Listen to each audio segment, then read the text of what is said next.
You ask Tiger to solve. This deals with linear equations with one unknown.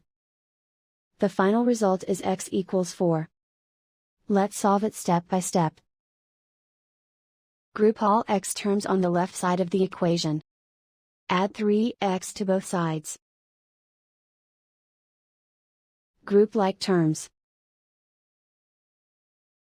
Simplify the arithmetic. Group like terms. Simplify the arithmetic. Group all constants on the right side of the equation. Add 2 to both sides.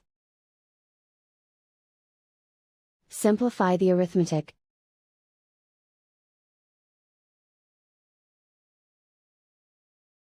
Isolate the x. Divide both sides by 4. Simplify the fraction. Find the greatest common factor of the numerator and denominator. Factor out and cancel the greatest common factor.